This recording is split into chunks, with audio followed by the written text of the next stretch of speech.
If you set out to design the perfect bar, there's a good chance you'll end up with something that looks like this. This is Silva's Saloon, and if it isn't the perfect bar, then it comes awfully close. Tucked along the famous Route 66 in Bernalillo, New Mexico, just north of Albuquerque, Silva's has been the center of its community since its founding. It was opened in 1933 by Felix Silva Senior. But to talk about the place, we actually have to go back just a bit further. Before he opened the bar, he was bootlegging. And he had his still in the apple orchard, right in the middle of the apple orchard. And he told me that he had a false flooring on the vehicle, would line it with straw, put the bottles on the top, put more straw on the top of the bottles, and he would bootleg all the way to Oklahoma. Oklahoma, to Blacksmith Hotel in Oklahoma. This history gives Silva's a presence few other bars can match. It also made Felix and his bar fixtures of the community. In fact, despite going legit after Prohibition, Felix still had to bend the rules a bit to serve his patrons. And then I was raised when he used to bootleg here, when Sunday sales. Really? Sunday sales weren't allowed. Indians weren't allowed to drink. Minors or Indians either. So he would bootleg, Oh yeah, he had me at the front here with a couple of pool tables. And I'd press a button if I knew him, if I didn't, and he'd open the door. Silva's Saloon is filled with memories of a lifetime behind the bar. The walls are littered with artifacts that accumulated over almost a century. The hats are memorials to patrons who have passed away. The pictures are those same patrons, spending time in their favorite saloon and with their favorite bartenders.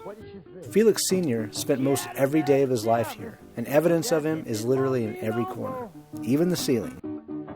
My dad wondered, what are you going to have? My dad had the Benz, and this guy just swapped him on. And all the rest tried to jump for my dad. My dad said, no. Just don't let him out that door. He got a pipe. Almost killed him. Look at the blood. That blood's been there since 1949. Wow. Today, the bar continues the traditions handed down by Felix Sr. Well, most traditions. Do you guys still bootleg today? Of course not. We'll edit it out. You can tell us. No. The saloon remains at the center of a community. Felix Jr. knows all of his customers, and if he doesn't, he takes the time to get to know them. Silva's doesn't serve food, only drinks, though customers often bring in food for others. When you do drop by, note the bottles of 70-year-old booze above the bar.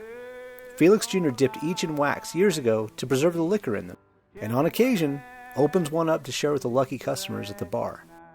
Be sure and ask Felix, or his daughter Denise, about the CIA agent who made mysterious, secret calls from this payphone. Or about why so many nudes are hanging up around the place. Also be sure to look at the press that Felix Sr. used to make fruit brandy back in the 20s. In the opposite corner is a 15-gallon still that turned that fruit into the sweet liquid his customers loved.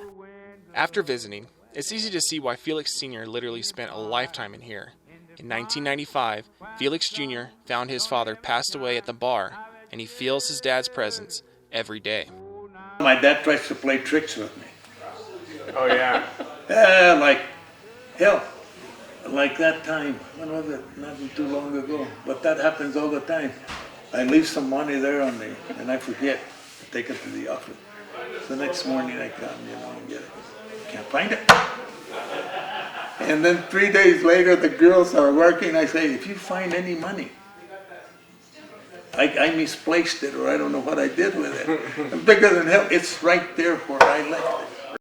Silva's Saloon is a breed of bar that is quickly vanishing in America. You owe it to yourself to go here if you're anywhere near the area.